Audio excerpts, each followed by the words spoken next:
Hi guys, Drew Craig with GuitarPlayerUniversity.com. Hopefully you've already checked out the switching between chords video, because what we're going to do in this video is talk about strumming rhythms. Now, most guitar teachers are kind of like, here's a down strum, here's an up strum, go nuts. And for most of us that's not quite enough. So what I like to do is I like to set up a foundation of rhythm with you. And basically what we're going to be doing is we're going to be syncing up certain beats with down strums and up strums so that we can understand rhythm and understand time enough so that when we're switching between our chords we don't end up like pausing, switching, and then continuing the song.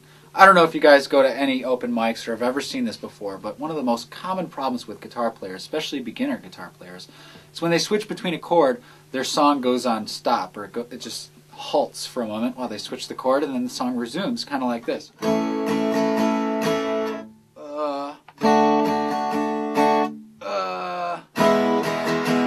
Kind of like that, and that's what we're trying to avoid. So with this exercise, we'll be able to switch between chords in time. Now here's the idea. If you look at what's in front of you, I know there's a lot of symbols on it and stuff, but essentially what those little notes with the bars are called eighth notes, and those are counted 1 and 2 and 3 and 4 and. Okay? And what we're going to be doing is we're assigning the down strums to the 1, 2, 3, 4, and the up strums to all the ands in between. So what we end up with is this. 1 and 2 and 3 and 4 and you could keep doing that till infinity. But the rhythm I want you to start with is basically just 1 and 2 and 3. We're going to be using this rhythm because it's not complete, and it allows us time to switch to the next chord.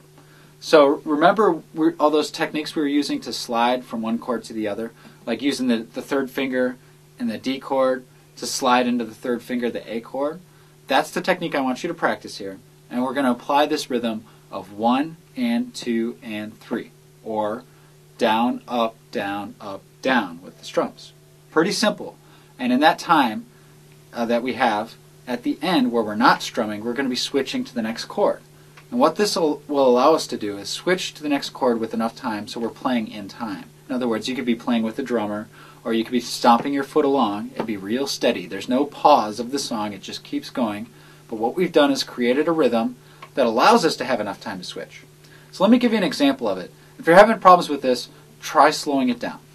So I'm going to switch from the D to the A chord, one measure each, with this 1 and 2 and 3 rhythm. And you notice the second I strum the 3, I'm already going to be switching to the next chord. Don't worry about letting that chord ring out. Just focus on switching to the next chord as quick as you can. And if you're still having problems with this, just try experimenting how quickly you can switch between each chord, just giving one strum apiece. Just like that. And until you get more and more used to it. But here's what it's going to sound like when you apply the rhythm to it. Switch. Switch.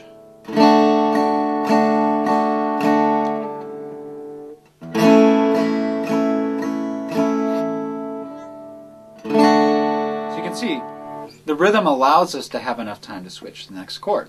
Now if that was easy for you, I want you to keep adding beats to this rhythm. In other words, if that was a piece of cake, instead of doing 1 and 2 and 3 next time, try 1 and 2 and 3 and.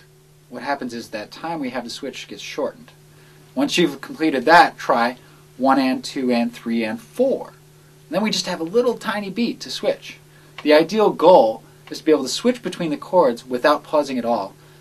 Be able to switch between the chords while we play this constant rhythm of 1 and 2 and 3 and 4 and switch, and 2 and 3 and 4 and. Just really steady through the chords without having to pause at all. So that's called the foundation of rhythm exercise, and I recommend you practice this with every single chord that we learn. Thanks for watching. I'm Drew Craig.